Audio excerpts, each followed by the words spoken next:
இந்த ராமேஸ்வரத்துக்கு பாலத்தில் இப்போ பிரதமர் வந்து திறந்து வைக்கிறார் இல்லைங்க சார். அந்த ராமேஸ்வரம் சென்னையிலேருந்து 2 ரயில் ஏற்கனவே போயிட்டு இருக்கு சார். பிரதமர் வேணா ஒன்று பண்ணிட்டு இருக்காரு சார். கோயம்புத்தூர் 100 வருஷத்துக்கு மேலே ஆச்சு, இன்னும் ரயில் விடலை அப்படின்னு சொல்லி இங்கே தொழில்துறையினர் எல்லாருமே கேட்குறாங்க சார். அந்த முயற்சி நீங்கள் என்ன சார் பண்ணுறீங்க சார்? அண்ணே, மிகுந்த நியாயமான கேள்வி. இது பதில் சொல்றதுக்கு முன்னாடினா பத்திரிகை நண்பர்களுக்கு வணக்கத்தை சொல்லிட்டு உகாதி பண்டிகையினுடைய நல்வாழ்த்துக்களை எல்லாம் நம்முடைய சொந்தங்களுக்கு இந்த நேரத்தில் தெரிவித்துக் கொள்கின்றோம். சென்னையிலிருந்து ராமேஸ்வரத்துக்கு நீங்கள் சொன்னது போல ஒரு நாளைக்கு 2 ட்ரெயின் ஆல்ரெடி போயிட்டு இருக்கு. இந்த 3வது ட்ரெயின் என்ன பண்ணுதுங்கன்னா போகாத இடத்த கனெக்ட் பண்ணுது. திருவாரூர், திருத்துறைப்பூண்டி, பட்டுக்கோட்டை அதெல்லாமே ரொம்ப அன்சர்வ்டு ஏரியா. இந்தியன் ரயில்வேவை பொறுத்த வரைக்கும் அந்த பகுதி மக்களுக்கு ட்ரெயின் கனெக்ஷன் இல்லை. அந்த 3வது ட்ரெயின் பார்த்தீங்கன்னா திருவாரூர், திருத்துறைப்பூண்டி, பட்டுக்கோட்டை, இது 3வது வழி. 3 ட்ரெயினுமே 3 வழி. ஆனால் எங்களுடைய பெரிய மகிழ்ச்சி என்னன்னா திருவாரூரில் பல ஆண்டு காலமாக கேட்டுக்கிட்டு இருக்கிறாங்க. இன்னைக்கு அந்த 3வது ட்ரெயின் சென்னையிலிருந்து ராமேஸ்வரம் போகும்பொழுது மக்களுக்கு சென்னை கனெக்டிவிட்டியாக இருக்கட்டும், டெல்டா பகுதி கனெக்டிவிட்டி எல்லாத்தையும் கொடுக்குதுங்கண்ணா. நாம் இந்த ட்ரெயின் எப்போ அமைச்சர் ஒத்துக்கிட்டாங்களோ டெல்லியிலேயே கோரிக்கை வச்சுட்டு வந்துட்டோம். கோயம்புத்தூர், ராமநாதபுரம், ராமேஸ்வரத்துக்கு ஒரு ட்ரெயின் கனெக்ஷன் வேண்டும். காரணம், நிறைய சகோதர சகோதரிகள் வேலைக்காக இந்த பக்கம் வர்றாங்க, கோவில் தரிசனத்துக்காக ஒரு பக்கம் போறாங்க. தென் தமிழகத்தை கொங்கு பகுதிக்கு நேரடியாக கனெக்ட் பண்ணக்கூடிய ட்ரெயின், அதையும் விரைவில் மத்திய அமைச்சர் பரிசீலனை செய்வதாக சொல்லி இருக்கிறாங்க. இந்த கோரிக்கையை ராமநாதபுரத்திலிருந்து வச்சாங்க. நாங்கள் கோயம்புத்தூருக்கு அதிகமாக போறோம், எங்களுக்கு தினசரி சேவை வேண்டும்னு. நிச்சயமாக அது நடக்கும் என்கின்ற நம்பிக்கை எங்களுக்கு இருக்கு. நீங்க சொல்ற என்ன சொல்றீங்க? கரூர்ல இருந்து 99 கிலோமீட்டர் ரோடானே? ஆமா, அதான் இது வந்து கிடப்பில் போடப்படல. இந்த ப்ரப்போசல் வந்து லேண்ட் அக்விசிஷன் கமிட்டி, நிறைய பேர் இதை எதிர்பார்க்கிற road. So national highway authority of India, நஹாய், அவங்க கிட்ட ஒரு லேண்ட் அக்விசிஷன் ரிவ்யூ கமிட்டின்னு ஒரு கமிட்டி இருக்கு. அந்த கமிட்டிக்கு ப்ரப்போசல் இங்க இருக்கக்கூடிய அதிகாரிகள் அனுப்பி இருக்கிறாங்க. அந்த ரோடு வந்து கரூர்ல இருந்து வரக்கூடிய அந்த வெஸ்டர்ன் பைபாஸ், அது 99 கிலோமீட்டர் வருதுங்கன்னா ஒரு இடத்துல ரோடு 2ஆ ஸ்பிளிட் ஆகுது. ஒன்று வந்து பெரியநாயக்கம்பாளையம் இந்த பகுதிக்குள்ள வந்துருது, இன்னொன்று வெளியே போகுது, கோவைக்கு வெளியே. இப்போ அந்த கமிட்டியினுடைய ஸ்க்ரூட்னியில் இது இருப்பதாக நான் அறிகின்றேன். அதனால் அந்த கமிட்டி அப்ரூவல் கொடுத்த பிறகு ஃபண்ட் அலோகேட் பண்ணுவாங்க. அப்புறம் மாநில அரசு லேண்ட் அக்விசிஷன் ஆஃபீஸர் அப்பாயிண்ட் பண்ணணும். அதன் பிறகு லேண்டை எடுக்கணும். இது ஒரு ப்ராசஸ்ங்கன்னா இன்னைக்கு ப்ராசஸில் தான் இருக்குது, இது கிடப்பில் இல்லை. இது மத்திய அரசு நிராகரிக்கல. ஏன்னா இந்த பகுதியினுடைய தொழில்துறை நிறைய பேருத்தினுடைய கோரிக்கை. அதனால் நிச்சயமாக வருகின்ற காலத்தில் வரும். ஆனால் இது ஒரு காஸ்ட்லியான ப்ராஜெக்ட். நிறைய நிதி ஒதுக்கி இங்கே இருக்கக்கூடிய டிராஃபிக் கன்ஜெஷன் நிறைய, இப்போ இருக்கக்கூடிய கரண்ட் ரோடு பார்த்தீங்கன்னா ஏகப்பட்ட ஆக்சிடென்ட் ஆகுது.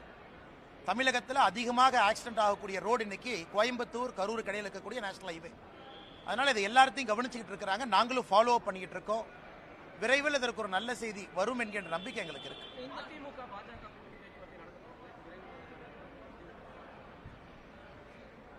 அதை பற்றி நான் எதுவும் பேச விரும்பலைங்கன்னா, காரணம் எங்களுடைய தலைவர்கள், தேசிய தலைவர் நட்டா அவர்களாக இருக்கட்டும், உள்துறை அமைச்சர் அமித்ஷா அவர்களாக இருக்கட்டும், நம்முடைய அமைப்பு பொதுச் செயலர் சந்தோஷ்ஜி அவர்களாக இருக்கட்டும், பாரதிய ஜனதா கட்சி தமிழ்நாடு தொண்டர்களுடைய கருத்தை ஒரு தலைவராக நான் பிரதிபலிச்சிருக்கிறேன். இன்னைக்கு தமிழ்நாடு அரசியல் களம் எப்படி இருக்கு, அரசியல் களம் எப்படி மாறி இருக்கு. ஒரு இந்தியா டுடே அப்ரூவல் ரேட்டிங், அந்த சி ஓட்டர் சர்வே நேற்று ஒன்று போட்டாங்க. அந்த சி ஓட்டர்ல ஒரு மாநிலத்தினுடைய முதலமைச்சருடைய அப்ரூவல் ரேட்டிங் வெறும் 27% இருக்கு. வெறும் 27%. இந்தியாவில் ஒரு மாநிலத்தினுடைய எவ்வளவு மோசமான முதலமைச்சராக இருந்தாலும் ஒரு 40-43% இருப்பாங்க. நல்ல முதலமைச்சராக இருந்தால் 65% போவாங்க. ஒரு மாநிலத்தினுடைய முதலமைச்சருடைய அப்ரூவல் ரேட்டிங் 27%. அதாவது 4ல் ஒருத்தர், 4ல் 3 பேர் வேண்டாங்கிறாங்க, 4ல் ஒருத்தர் தான் வேணுங்கிறாங்க. அது எங்களுடைய கள ஆய்வும் கூட அதே தான் சொல்லுது. அதே நேரத்தில் தமிழகத்தில் பிரதான கட்சிகள் எப்படி இருக்கிறாங்க, பாரதிய ஜனதா கட்சி, தேசிய ஜனநாயக கூட்டணி, நம்மோடு இருக்கக்கூடிய அண்ணன் டிடிவி தினகரன் அவர்களாக இருக்கட்டும், அண்ணன் ஓபிஎஸ் அவர்களாக இருக்கட்டும், தென் தமிழகத்தினுடைய சூழ்நிலை எப்படி? தமிழகத்தை பொறுத்த வரைக்கும் எல்லா ஜோனும் ஒரே மாதிரி மக்கள் ஓட்டு போட மாட்டாங்க. தென் தமிழகம் வேறு, வாக்கு செலுத்துவதிலே கொங்கு பகுதி வேறு, மத்திய மண்டலம் வேறு, டெல்டா பகுதி வேறு, சென்னை சுத்தி இருக்கக்கூடிய 36 தொகுதிகள் வேண்டும்.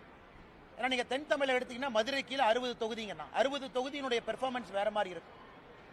கொங்கு பகுதி 54 தொகுதி. நீங்க தருமபுரி கிருஷ்ணகிரி இணைச்சிக்கிட்டீங்கன்னா 54 தொகுதி. 60 54 பார்த்தீங்கன்னா 114. சென்னையினுடைய 36 அதையும் சேர்த்துனீங்கன்னா 150. இந்த மூன்றினுடைய தன்மை என்ன? மிச்சம் இருக்கக்கூடிய 84 தொகுதிகள் வட தமிழகமா இருக்கட்டும், மத்திய மண்டலமா இருக்கட்டும்.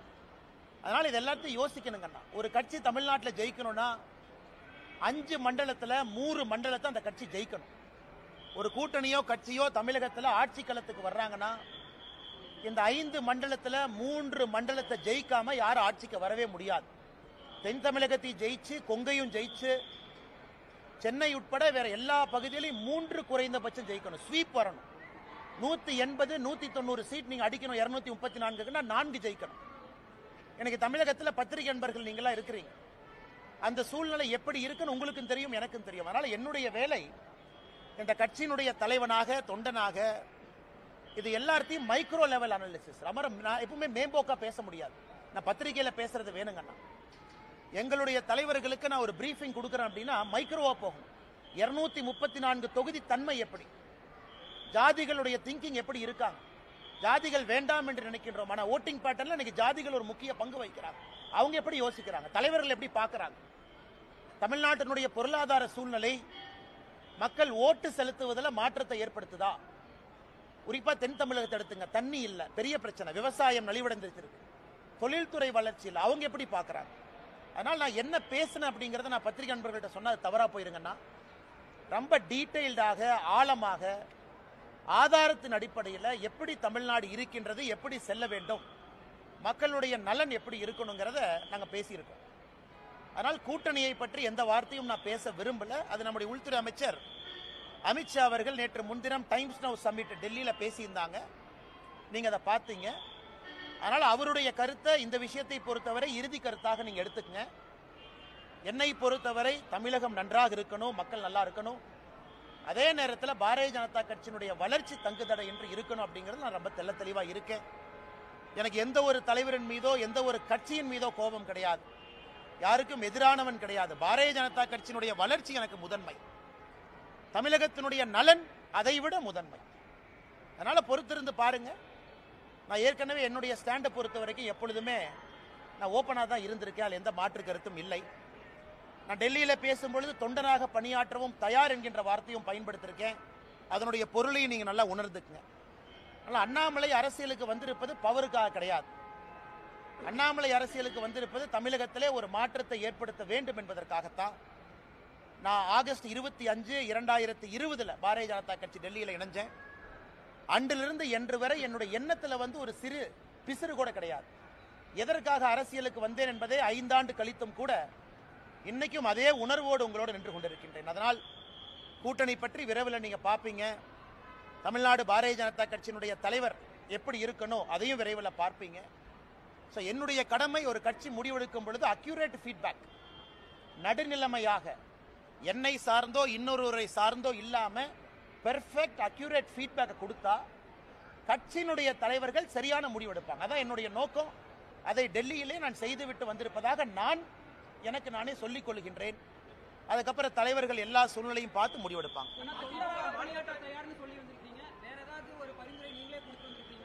அண்ணே, அதை நான் பேச விரும்பலைங்கண்ணே. அது நான் அதுக்குள்ள போக விரும்பல. என்னை பொறுத்தவரை கட்சியினுடைய முக்கியமான தலைவர்கள் யார் இருக்கிறாங்க, யார் முடிவெடுக்கிறாங்க அப்படிங்கிறத தொடர்ந்து நான் பேசிக்கிட்டு இருக்கேன். அதை நான் இன்னைக்கும் அவங்ககிட்ட பேசியிருக்கேன். இன்னைக்கு சொல்லியிருக்காங்கன்னா, பாரத பிரதமர் நரேந்திர மோடி ஐயா ஏப்ரல் 6ஆம் தேதி தமிழ்நாட்டுக்கு வர்றாங்க. ராமேஸ்வரம், ராமநாதபுரத்துக்கு வர்றாங்க.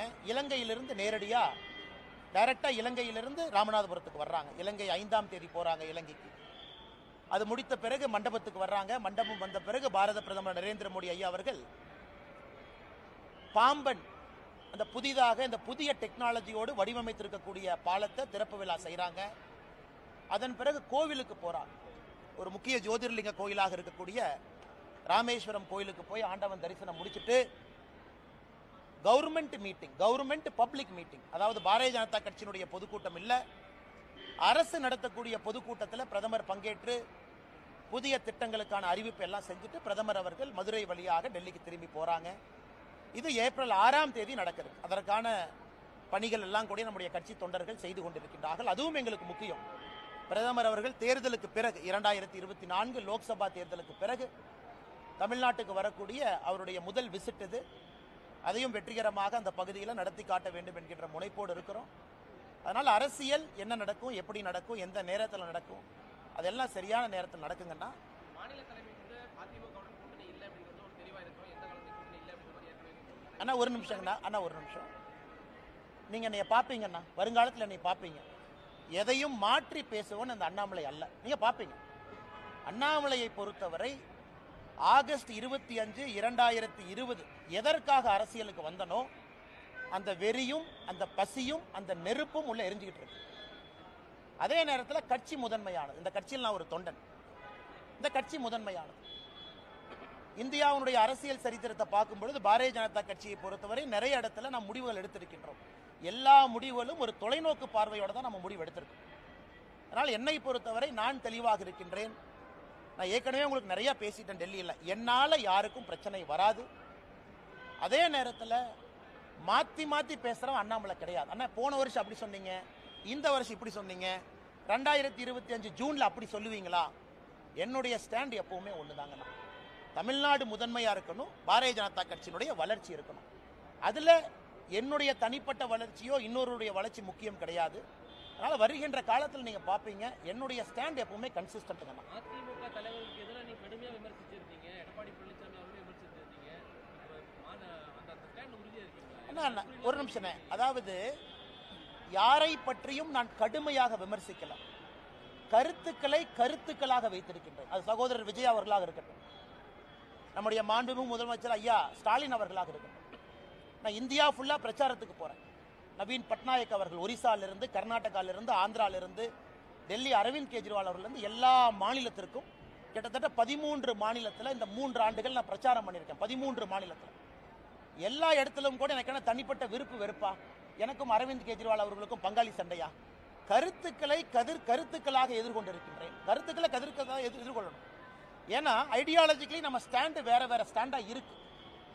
அது மாற்று வேறு மாநில அரசியலாக இருக்கட்டும், தமிழகத்தினுடைய அரசியலாக இருக்கட்டும், எங்களுடைய கருத்துக்களை சில இடத்துல வலிமையாக சொல்ல வேண்டி இருக்கு. அதுதான் பண்ணியிருக்கேன்.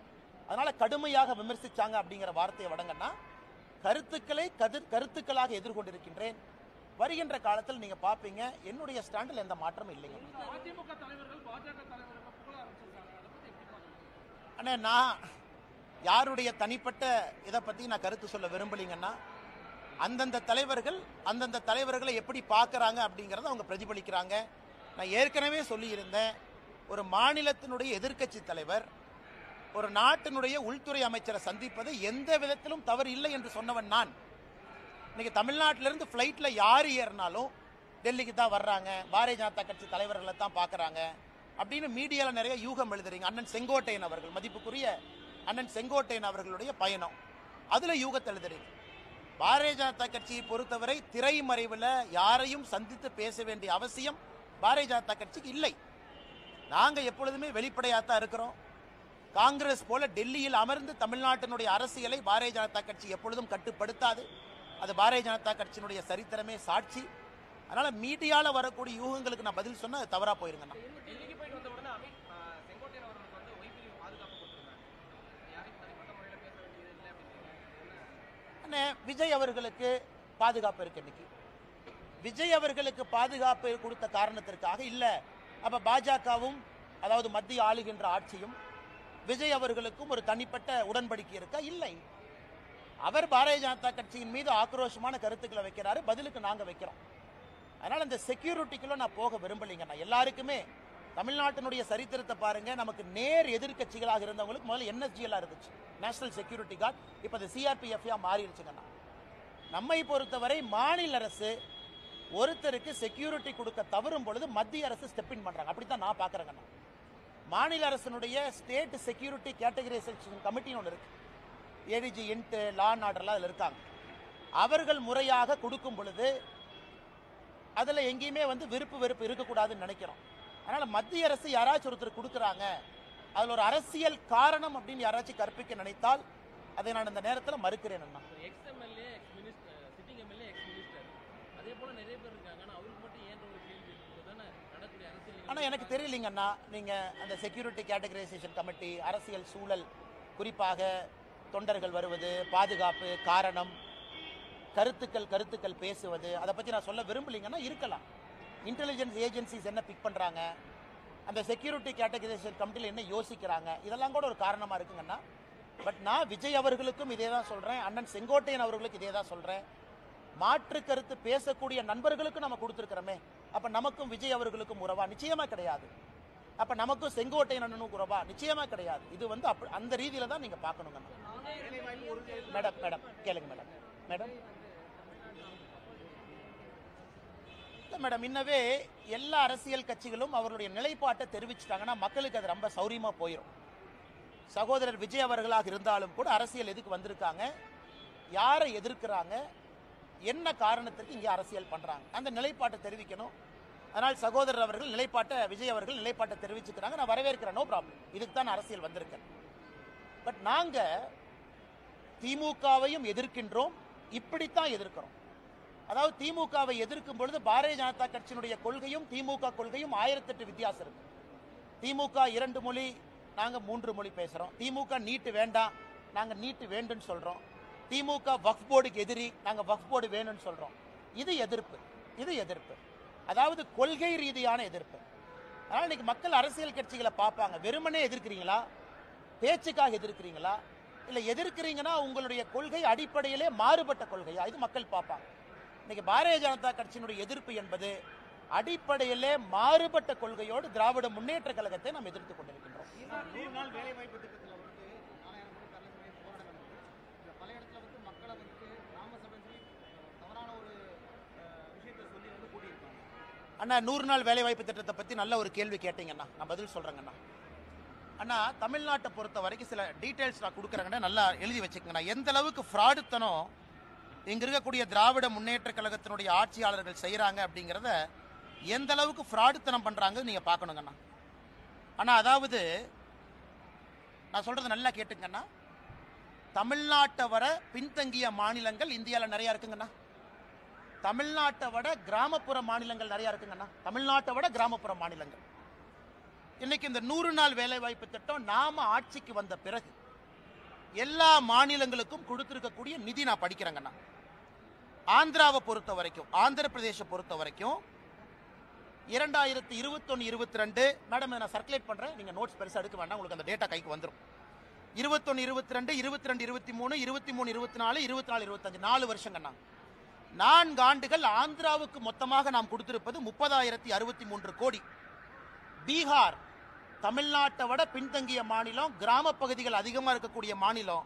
பீகாருக்கு 4 ஆண்டுகள் நாம் கொடுத்திருப்பது 24,726 கோடி.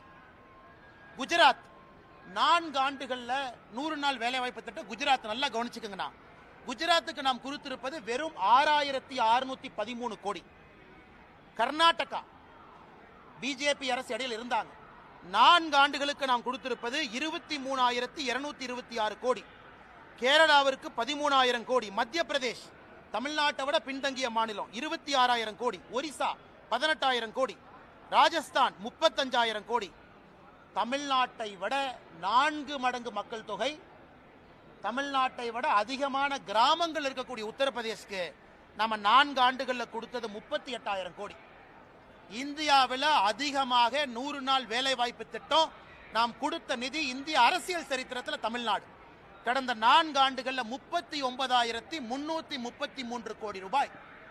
யூபி தமிழ்நாட்டை விட 3 மடங்கு மக்கள் தொகை அதிகம், தமிழ்நாட்டை விட கிராமம் அதிகம். அவங்க நடத்தாத 100 நாள் வேலைவாய்ப்பு திட்டத்தை அவன் நடத்திட்டு இருக்கா. என்ன கதை விட்டுட்டு சுத்துறாங்களா? அப்ப யாரு பேர்ல நீ போலி கணக்கு எழுதுற? யூபியில 23 கோடி மக்கள், 24 கோடி. யூபியில 38,687 கோடி. தமிழ்நாட்டில் 8.5 கோடி மக்கள் தொகை. தமிழ்நாட்டில் எவ்வளவு காசு வாங்கியிருக்காங்க? 39,338 கோடி. இதை கனிமொழி அக்கா பார்லிமெண்ட்ல பேச மாட்டாங்களா? நான் டேட்டா உங்களுக்கு இப்ப முடிச்சோன்னே கொடுக்குறேன், டேபிள் போட்டு. அது மட்டும் இல்லைங்கன்னா, தமிழ்நாட்டுக்கு கொடுத்திருக்கக்கூடிய 100 நாள் வேலைவாய்ப்பு திட்டத்தினுடைய நிதி என்பது மகாராஷ்டிரா, தெலங்கானா, சத்தீஸ்கர் 3 மாநிலத்தை சேர்த்துனாலும் தமிழ்நாட்டினுடைய நிதியை விட குறைவா வாங்கியிருக்கிறாங்க. என்ன நியாயம் இது? அதுக்கு அடுத்தது பாருங்க, மொத்தம் கிராம பகுதி மக்கள் தொகை அக்கா கேட்பாங்க, இந்து அக்கா, அண்ணா நீங்க இப்படிலாம் சொல்லக்கூடாது, கிராம பகுதி ப்ரொபோஷனேட் சொல்லுங்க. ஆந்திரால கிராம பகுதி மக்கள் தொகை பீகார்ல 9%, மத்திய பிரதேசில் 5%, உத்தரப்பிரதேசில் 15%, தமிழ்நாட்டில் 3.7 கோடி, 8.5 கோடியில் 3.7 கோடி, உத்தரப்பிரதேசில் 23 கோடியில் 15 கோடி கிராமப்புறம். 23 கோடி மக்கள் தொகையில 15 கோடி கிராமப்புறம், அவன் 38,000 கோடி. 8.5 கோடி மக்கள் தொகையில 3.7 கோடி கிராம மக்கள், ஆனா நான் 39. அப்ப இடையில எவனோ பணத்தை சாப்பிட்றான். Clear, data clear. அப்ப இடையில எவன் பணத்தை சாப்பிட்றான்னு இப்ப தொலைட்டு இருக்கோம். இடையில பணத்தை சாப்பிட்றான்னு தூக்கணும். இந்த போலி கணக்கு, வராதவங்க பேர்ல கணக்கு, திமுக கூட்டத்துக்கு குரூப்பா கூட்டிட்டு போய் கணக்கு, அதெல்லாம் 100 நாள் வேலை வாய்ப்பு திட்டம், பஸ்ல கூட்டிட்டு போறது, அதெல்லாம் மாட்டி டாஸ்மார்க் ஊழலை விட மிகப்பெரிய ஊழலாக தமிழ்நாட்டில் 100 நாள் வேலை வாய்ப்பு திட்டம் மிகப்பெரிய ஊழலா இருக்கும். ஆனா இதுல திமுகவுடைய பஞ்சாயத்து பிரசிடென்ட் ஜெயிலுக்கு போவான். அவங்க எல்லாம் கட்டி வைக்கணும்னா திகார் மாதிரி 4 ஜெயில் கட்டணும். கோயம்புத்தூர் பஞ்சாயத்து பிரசிடென்ட்ல இதுல ஏறு, இந்த ராமநாதபுரத்துக்காரன்லாம் இதுல போ, இந்த பக்கமெல்லாம் இங்க போ, சென்னைக்காரன்லாம் இங்க வந்துரு. திமுகவுடைய பஞ்சாயத்து பிரசிடென்ட் எழுதின போலி கணக்கு டாஸ்மார்க் ஊழலை விட பல மடங்கு இந்த கணக்கு இருக்கும். இந்த டேட்டாவை உங்களுக்கு நான் சமர்ப்பிக்கிறேன், பத்திரிகை நண்பர் பாருங்க. அடுத்தது மேடம் நீங்க சொல்லுங்க, இன்னைக்கு 100 நாள் வேலை வாய்ப்பு திட்டத்தில் நம்ம எல்லாருக்குமே புரிதல் இருக்கு. சம்பளம் ஒரு பர்சன்டேஜ், சம்பளம் 1% வேலைக்கான மெட்டீரியல், இது ரெண்டுமே மத்திய அரசு கொடுக்குறாங்க. உதாரணத்துக்கு நான் ஒரு டேங்க் கட்டுறேன் அல்லது ஒரு குலை வெட்டுறேன், 100 ரூபாய் செலவுனா இன்னைக்கு 60-40 இருக்கும். அந்த டேங்க் வெட்டும் பொழுது சம்பளம் எவ்வளவு சதவீதம் கொடுக்கிறோம், டேங்க் வெட்டுறதுக்கான உபகரணங்கள். தமிழ்நாட்டில் இன்னைக்கு நிலுவையில் இருக்கக்கூடிய சம்பளம் 87%. மொத்த காஸ்ட்ல 87% சம்பளம் பாக்கினா அது 60-40 தான் இருக்கணும். அப்ப 87% சம்பளம் பாக்கினா நீ போலி கணக்கு எழுதுற. நீ போலி கணக்கு எழுதுறதுனால வேஜ் பில் அதிகமாகுது, மெட்டீரியல் பில் அதிகமாகல. இதையெல்லாம் நான் மத்திய அரசுக்கு கடிதமாக ஆதாரபூர்வமாக ஈரோட்டில் ஒரு பஞ்சாயத்து எடுத்து, ஒரு பஞ்சாயத்தில் மட்டுமே நடக்கக்கூடிய தவறுகளை நான் கடிதம் எழுதிட்டேன். இந்த கேள்வி நீங்க கேட்ட பிறகு ரிலீஸ் பண்ணுங்கிறதுக்காக வெயிட் பண்ணோம். இப்போ ட்விட்டர் பக்கத்தில் 1 மணி நேரத்தில் இந்த டேட்டாவை போட்டுரும்.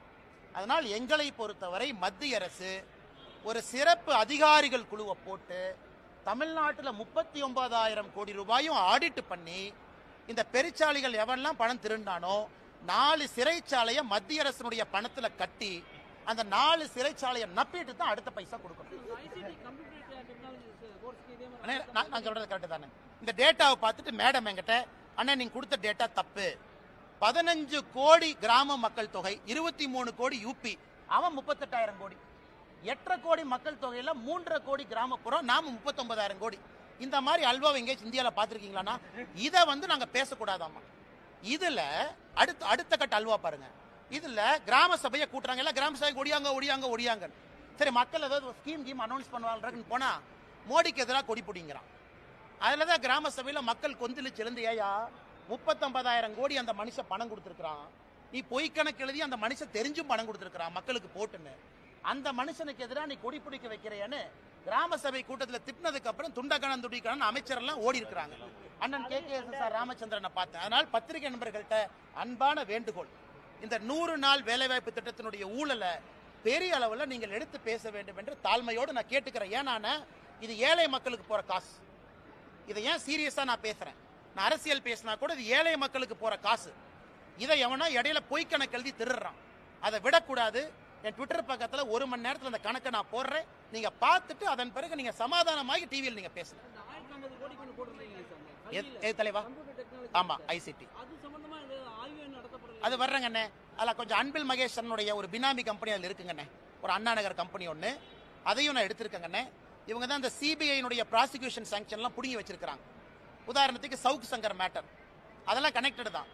சவுக் சங்கர் மேட்டர்ல மத்திய அரசனுடைய பணம், நமஸ்தே அப்படிங்கிற ஒரு திட்டம் நம்மளுது, நமஸ்தே திட்டம். யாரெல்லாம் பணியாளர்கள் இருக்கிறாங்க, தூய்மை பணியாளர், அவங்கள ஓனர் ஆக்கக்கூடிய திட்டம். நல்லா புரிஞ்சுக்கணும், தூய்மை பணியாளர்களை ஓனர். ஐயா நீங்க எதுக்கு வேலை பார்க்குறீங்க, நான் உங்களுக்கு லோன் கொடுக்குறேன், நீங்க வண்டி வாங்குங்க, நீங்க செப்டிக் டேங்க் கிளீன் பண்ணுமா, மிஷின் வாங்குங்க, நீங்க அதை கிளீன் பண்ணுங்க அப்படிங்கறத நமஸ்தே திட்டம்.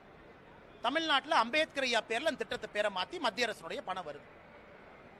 2 cooperative bank, Kanchipuram, Chennai central cooperative bank, 2 பேங்க்ல எப்படி போலித்தனமாக அக்கவுண்ட் ஆரம்பிச்சு எப்படி போலித்தனமா அந்த பணத்தை ஸ்விண்டில் பண்ணிருக்கான்னு காட்டுறேன். ஆனா இதுக்கும் என்னால சிபிஐ கிட்ட போக முடியலையே. மத்திய அரசு பணமா இருந்தாலும் காங்கிரசினுடைய தலைவர் செல்வ பெருந்தகை ஊழல் பண்ற ஆதாரம் கையில் அப்படியே இருக்கு, லட்டு மாதிரி இருக்கு. ஆனாலும் சிபிஐ உள்ள வர முடியல. காரணம், ப்ராசிக்யூஷன் சாங்ஷன் வித்ட்ரா பண்ணிருக்கிறாங்க. அதனால் போராட்டம் போறோம், எடுக்க போறோம், எத்தனை நாள் தப்பிச்சு போயிருவாங்க பார்க்கலாம். இவ்வளவு ஊழல்கள் நடக்குது. அதனாலதான் முதலமைச்சருக்கு 27% அதிகம், 2.7 இருந்திருக்கணும். அது ஏதோ டாட் சென்டர்ல மிஸ் ஆகி அது 27 வந்துருச்சு. வேற நான் ஒரு சின்ன மனிதனா, நாங்கெல்லாம் வளர்ந்து அண்ணே. நீங்க என்ன சொன்னீங்க அண்ணே? அண்ணே நீ ஒரு நிமிஷம் நல்லா கேட்டுங்க, நல்லா கேட்டுங்க. பாரதிய ஜனதா அண்ணா ஒரு நிமிஷம் அண்ணே, பாரதிய ஜனதா கட்சியில முதலமைச்சர் வேட்பாளர் நாங்க டிக்ளேர் பண்ணல. மத்த கட்சியில சொல்லிட்டாங்களா? முதலமைச்சர் வேட்பாளர் திமுக யாரு? மு.க. ஸ்டாலின் ஐயா. முதலமைச்சர் வேட்பாளர் அனைத்து இந்திய அண்ணா திராவிட முன்னேற்ற கழகம் யாரு? ஐயா எடப்பாடி பழனிசாமி. அவங்க நேச்சுரலி ஆனா ஐயா முதலமைச்சர் இருந்திருக்கிறாங்க. விஜய் அவங்க கட்சியில முதலமைச்சர் வேட்பாளர் யாரு? அண்ணா விஜய் சொல்லிட்டாங்க. பட் எங்க கட்சியில முதலமைச்சர் வேட்பாளர் சொன்னமா? அப்படி இருந்தும் பாரதிய ஜனதா கட்சி 4வது இடத்துல வந்திருக்குன்னா அதை சரித்திரமாக பார்க்கிறேன். தமிழ்நாட்டில் பாரதிய ஜனதா கட்சியினுடைய தலைவர்கள் கிட்டத்தட்ட 10% அவங்க வர்றாங்க, எதுவுமே சொல்லாமைனா பாரதிய ஜனதா கட்சி எந்த அளவுக்கு கட்சியினுடைய வளர்ச்சி இருக்குன்னு பாருங்க. மேடைக்கு யாராச்சும் மைக் எடுத்து எங்க கட்சியில இவங்க தான் முதலமைச்சர் வேட்பாளர்னு பேரே சொல்லல. இது மக்கள் அவங்களா முடிவு பண்றாங்க. அதனால் பாரதிய ஜனதா கட்சியினுடைய வளர்ச்சி அபிரதமா இருக்குது என்பதை நாம் எல்லாருமே உணர்ந்து பேசும்பொழுது பாலிசி ரீதியாக பேசும்பொழுது திமுகவுக்கு எதிரான நிலைப்பாட்டில் இருக்கிறோம். வக்ஃபோட இருக்கட்டும், இருமொழி கொள்கை, வீட்டு அதிமுகவும் அதே போலதான் அந்த விஷயத்துல அண்ணா எப்ப கூட்டணி அனௌன்ஸ் பண்றாங்களோ அன்னைக்கு இந்த கேள்வி எல்லாம் கேளுங்க தலைவா. நான் இன்னைக்கு ஊழலை பத்தி பேசிட்டேன், எங்க நிலைப்பாட்டை பத்தி பேசிட்டேன், தமிழ்நாட்டில் பாரதிய ஜனதா கட்சியினுடைய வளர்ச்சியை பத்தி பேசிட்டேன். என்னைக்கு அனௌன்ஸ்மெண்ட் நடக்கும் பொழுது தலைவர்கள்லாம் இருப்பாங்க, நீங்க கண்டிப்பா கேளுங்க தலைவா. நான் வேண்டாம் நான் சொல்றேன். அண்ணாமலையினுடைய ஸ்டாண்டு நான் பேசினது 3 வருஷமா, கேள்வி கேளுங்க நான் பதில் சொல்றேன். நான் எப்போ கன்சிஸ்டன்டா இருந்திருக்கேன். நீங்க தான் கொஞ்ச நாளைக்கு முன்னாடி சொன்னீங்க அதிமுகவை பத்தியும் கடுமையா விமர்சனம் பண்ணீங்களே. கருத்துக்களால தொடர்ந்து பேசியிருக்கேன் தலைவா. நான் இன்னைக்கு தலைவரா உங்க முன்னாடி நின்று பேசிக்கிட்டு இருக்கேன். நான் பதில் சொல்றேன். ஃபியூச்சர்ல யார் இந்த மைக்கு முன்னாடி நின்னாலும் கேள்வி கேட்பது உங்கள் உரிமை, பதில் சொல்வது எங்கள் கடமை. நீங்க கண்டிப்பா கேட்கணும், பதில் சொல்லுவாங்க. வேறங்க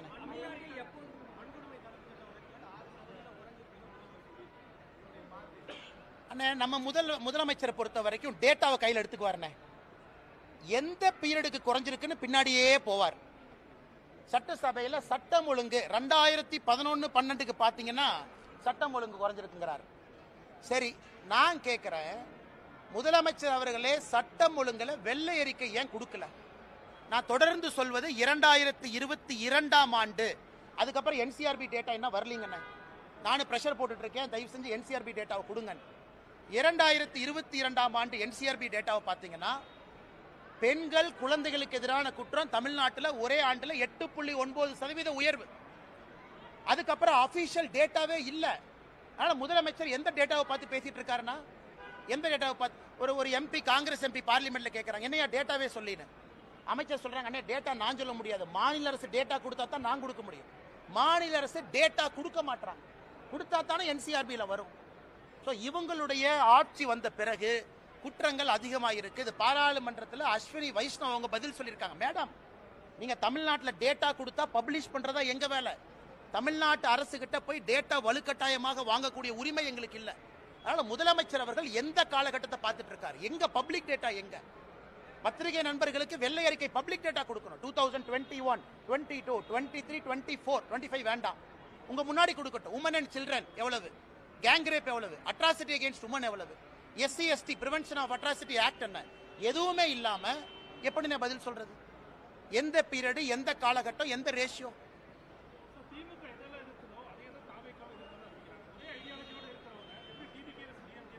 அதான் நான் உங்கள்கிட்ட கேள்வி கேட்டேன்.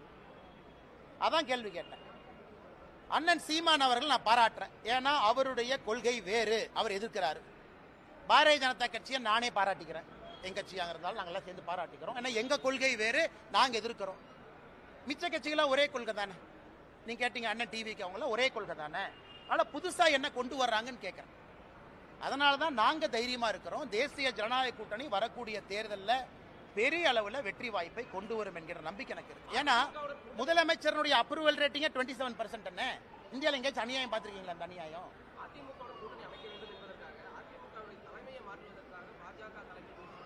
எங்களுக்கு என்ன தலைவா? எங்களுக்கு இந்தியாவில் 1008 வேலை இருக்கு, இதான் எங்க வேலையா? தமிழ்நாட்டில் 1008 வேலை இருக்கு, இதான் எங்க வேலையா? இங்க பாருங்க அண்ணன், அண்ணன் இங்க பாருங்க, மரியாதைக்குரிய அண்ணன் எடப்பாடி பழனிசாமி அவர்கள் தமிழ்நாட்டினுடைய எதிர்க்கட்சி தலைவர். அவருடைய கட்சி தொண்டர்களால் அங்கீகரிக்கப்பட்ட ஒரு தலைவர். தெளிவா இப்ப உங்களுக்கு சொல்லிடுறாங்க. எதிர்க்கட்சி தலைவராக இருக்கிறாங்க, முன்னாள் முதலமைச்சராக இருந்திருக்கிறாங்க, அவர்களுடைய தொண்டர்களால் அங்கீகரிக்கப்பட்ட தலைவர். அந்த கட்சிக்குள்ள இருக்கக்கூடிய பிரச்சனைக்குள்ள நான் போலிங்க. தொண்டர்கள் வர்றாங்க, பொதுச் செயலராக ஏத்துக்கிட்டாங்க. பாரதிய ஜனதா கட்சி எதற்காக இன்னொரு கட்சியில் நாங்க தலையொண்ணுங்கன்னா அது எங்க வேலையே கிடையாது. எதுக்கு எங்க வேலை? மரியாதைக்குரிய அண்ணன் எடப்பாடி பழனிசாமி அவர்கள் எதிர்க்கட்சி தலைவராக உள்துறை அமைச்சர் ஐயாவை போய் பார்க்கறாங்க, பேசிட்டு வர்றாங்க. நாங்க எப்ப இன்னொரு கட்சிக்குள்ள நாங்க பூந்து அதே வேலை கிடையாது. அண்ணே 2021 இருந்து இந்த ஸ்டாண்டை நான் சொல்றேன். மேல இருந்து பாரதிய ஜனதா கட்சி இன்னொரு கட்சியை அழித்து வளரும் என்று நினைத்தால் பாரதிய ஜனதா கட்சியும் அழிந்து விடும் என்று தொடர்ந்து சொல்லியிருக்கு. ஆர்கானிக் growth தான் பாலிடிக்ஸ்ல நிற்கும். பாரதிய ஜனதா கட்சி எந்த ஒரு கட்சியும் அழிச்சு வரமாட்டோம், எந்த ஒரு கட்சியும் மேனிபுலேட் பண்ணி வரமாட்டோம். ஜனநாயகம் என்பது 2000 வருஷமா இருந்துச்சு, இன்னும் 10,000 வருஷம் இருக்கும். அதனால் நாங்கள் எந்த கட்சி தலைமை கிட்ட எங்கேயும் போக மாட்டோம். யாரோ ஃபிளைட் ஏறி வர்றாங்க, யாரோ யாரையோ பார்க்குறாங்க. அதனால் உங்களுடைய முடிச்சுக்களுக்கு நான் எப்படி பதில் சொல்ல முடியுங்கன்னா, எடப்பாடி அண்ணனை பற்றி நான் சொல்லிட்டேனே, மரியாதைக்குரிய எதிர்க்கட்சி தலைவர், அந்த கட்சியினுடைய பொதுச் செயலாளர், அவங்க தொண்டர்களோட கட்சி நடத்துறாங்க. அவங்களுக்கு இருக்கக்கூடிய கோர்ட் கேஸ் அவங்க பிரச்சனை. இதுல எங்களுடைய பாத்திரம் எங்க வந்துச்சுங்கன்னா, கடைசி கேள்வி எடுத்துக்கலாமானே? அதுதான் பதில் சொல்லணும்னா, திராவிட முன்னேற்ற கழகத்துக்கு எதிராக தமிழகத்திலே அதிக போராட்டங்களை நடத்தியவங்க யாரு? பாரதிய ஜனதா கட்சி. திமுகவுக்கு எதிராக அதிக டிஃபமேஷன் கேஸ் 1440 கோடி ரூபாய் யார் மேல இருக்கு? என் மேல. கடந்த 4 ஆண்டுகள்ல தமிழகத்தில் ஒரு கட்சி தலைவரின் மீது அதிக எஃப்ஐஆர் போட்டிருக்காங்க. நான் எனக்கு செகண்ட் காம்படிஷன் இல்லை, நான் தான் ஃபர்ஸ்ட். இந்த செகண்ட் ரேஸே இல்லை. எனக்கு போடப்பட்ட எஃப்ஐஆர்ல 10% கூட எனக்கு பின்னாடி இருக்கிற தலைவர் மேல போடல. வீட்டு கொடிக்கம்ப பிரச்சனை ஒன்னு அனலைஸ் பண்ணி பாரு. திராவிட முன்னேற்ற கழகத்தை தீர்க்கமாக எதிர்த்து தினமும் பேசுறது யார்? ஊழலை வெளியே கொண்டு வர்றது யார்? ஒரு ஊழலாக சுட்டி காட்டுவது யார்? இங்கிருந்து டெல்லிக்கும் அங்கிருந்து பிரச்சனையை தீர்ப்பது யார்? ஆனா என்ன போச்சுன்னா, வாய் வியாபாரிகளுக்கு என்னன்னா, மாமனார் பணம் இருக்கு, கொளுத்து போய் கிடக்குறாங்க. மைக் இருக்கு, மைக் ஓசியில வந்துருது, மாமனார் பணம் பின்னாடி இருக்கு, என்ன வேணாலும் பேசலாம். அது தமிழ்நாட்டு அரசியலுடைய சாபக்கேடு. அவங்க எங்க வேலை பார்த்தாங்க? சர்வீஸ் பண்ணாங்களா? 10 ஆண்டு காலம் மத்திய அரசுக்காக உயிரை துச்சமென மதிச்சு புல்லட்டை எதிர்த்து நின்னாங்களா? கிடையாது. சோசியல் சர்வீஸ்னா என்னன்னு மக்களுக்கு அடிப்படையில். என் காலேஜ் முடிச்சோடனே ஒரு பிரைவேட் கம்பெனிக்கு வேலைக்கு போனா இதுவரை தனியார் நிறுவனத்தில் 1 ரூபாய் நான் சம்பாதிச்சது கிடையாது. 1 ரூபாய். ஏன்? பிரைவேட் கன்சர்ன்ல எப்பவுமே போனதில்லை. டே 1ல இருந்து அரசு வேலையில் இருக்க. டே 1ல இருந்து எப்ப வந்து இங்க பிஎஃப்ஜியில் படிச்சுட்டு ஐஏஎம் லக்னோல முடிச்சனோ அப்ப இருந்து என்னுடைய சம்பளம் என்பது மக்களுடைய வரி பணம் தான் என் சம்பளம் 10 ஆண்டு காலம். அதன் பிறகு விட்டுட்டு அரசியல். இதுவரை தனியார் நிறுவனத்திலிருந்து 1 ரூபாய் நான் சம்பளமா வேலை செஞ்சு வாங்கல. அப்ப யார் சர்வீஸ் பண்றாங்க? என்னுடைய சொந்த கம்பெனி நடத்துறேன், அந்த கம்பெனியுடைய சேலரி நான் வாங்குறது இல்லை. ஏன்? சேலரி வாங்கினா கான்ஃபிளிக்ட் ஆஃப் இன்ட்ரெஸ்ட் வரும். நான் இன்னைக்கு பஞ்சாயத்து தலைவர் கூட கிடையாது, இதெல்லாம் நான் பேச மாட்டேன். தனிப்பட்ட பிரச்சனையா இருந்தாலும் நீங்க கேட்கிற கேள்விக்காக நான் பேசுறேன். சொந்த நிறுவனம் என்னுடைய பேர்ல இருக்கு, 40% நான் ஷேர் ஹோல்டர். அந்த நிறுவனத்தினுடைய மாச சம்பளத்தை நான் வாங்குறது இல்லையே. அதை ஒரு 4 பேர் பேசுவான். இல்ல இந்த கம்பெனி போய் இங்க கான்ட்ராக்ட் போட்டாங்க, இந்த போட்டாங்க, அங்க போட்டாங்க, அதுவும் பண்றது இல்லையே. ஒரு நேர்மையாக ஒரு அரசியல்வாதியாக வாழ வேண்டும் என்று கொண்டிருக்கின்றேன். அப்புறம் எப்படி என்னை பத்தி அப்படி கருத்து சொல்லானே? அண்ணா நான் யார் பேரையும் சொல்ல. கருத்து எப்படி சொல்லுவீங்க? கருத்து எப்படி சொல்லுவீங்க? திமுக கான்ட்ராக்ட் எடுத்தனா, திமுக ஹைவேஸ் டிபார்ட்மெண்ட்ல என் கம்பெனி வந்து ரோடு போட்டிருக்காங்களா? என் சொந்தக்காரங்க யாராச்சும் இதுல இருக்காங்களா? என்னுடைய சொந்த நிறுவனத்தினுடைய சேலரி நான் எடுக்காம இருக்கு. இதுவரை ஒரு நாள் கூட பிரைவேட் கம்பெனில வேலை பார்க்கல. 10 ஆண்டு காலம் மக்கள் வரி பணத்தை சம்பளமா வாங்கியிருக்கேன். என்னுடைய ஹிஸ்டரி உங்க முன்னாடி நின்று இருக்கு. இன்னும் 2 வாரம் கழித்து நான் எங்க இருப்பேன், தனிநபராக என்ன செஞ்சுட்டு இருக்குங்கிறது முக்கியம் கிடையாது. இன்னைக்கு வரைக்கும் நான் வாழ்ந்த வாழ்க்கையை பாடமா உங்க முன்னாடி வைக்கிறேன். ஏன்? அரசியல் சுத்தம் செய்ய வேண்டும் என்பதற்காக ஒரு வேலையை விட்டுட்டு வந்திருக்கேன். பேட்ச்ல என்னுடைய ரேங்கை பாருங்க. ஐபிஎஸ் பேட்ச்ல நான் கடைசியெல்லாம் வரல, என் ரேங்கை போய் பாருங்க. 2011 ஐபிஎஸ் பாஸ் அவுட்ல ரேங்க் என்ன? Rank number 2. அத்தனை பேருக்கு ரேங்க் நம்பர் 2ல நீங்க 150 பேர் இருக்கக்கூடிய ஐபிஎஸ் ஆஃபீஸர் இருந்தா இந்தியாவில் எங்க போவீங்க? அது உங்களுக்கு தெரியும். எதற்காக 9 வருஷத்துல வித்துட்டு வந்தேன் அது எனக்கு தெரியும். நான் ஏதோ சராசரியாக அப்படியே தேய்ச்சிக்கிட்டு கல்யாணமா என் மாமனார் கொடுத்த காசுல வண்டி ஓட்டிக்கிட்டு அதுல 2 நிறுவனத்தை நடத்திக்கிட்டு லாட்டரி வித்துக்கிட்டுலாம் இல்லைன்னு சொந்தமாக உழைச்சு உங்க முன்னாடி நின்று சுயம்பாக பேசிக்கிட்டு இருக்கேன். எந்த காட்ஃபாதரும் கிடையாது, 0 காட்ஃபாதர். அதனால மிக பெருமையா இருப்பேன். கொஞ்சம் வாய்ப்பேச்சு அதிகம், எனக்கு கொஞ்சம் குறும்பு அதிகம், கொஞ்சம் தன்மானமும் வைராகியமும் கொஞ்சம் அதிகம். அப்பப்போ பிரச்சனை மாட்டிக்கிறேன். அதுக்காக பிரச்சனை வந்தாலும் தன்மானத்தையும் வைராகியத்தையும் எப்போ விட மாட்டேன். எந்த பிரச்சனையை வந்து தனி மனிதனாக விவசாயம் செஞ்சாலும் திரும்ப வந்துகிட்டே தான் இருக்கும். கட்சி முதன்மை தெளிவா சொல்லிட்டேன். நான் தொண்டனாக இருப்பதற்கும் தயார், தெளிவா சொல்லிட்டேன். நான் இங்க பவருக்காக வரல, தெளிவா சொல்லிட்டேன். அதே நேரத்தில் என் ஸ்டாண்டும் மாறாது, அதையும் தெளிவா சொல்லிட்டேன். கட்சி முடிவெடுக்கும் பார்த்துட்டு இருக்கேன். தேங்க்யூ தலைவா. பொலிட்டிக்கல் கிளாஸே எடுத்திருக்கிறோம்.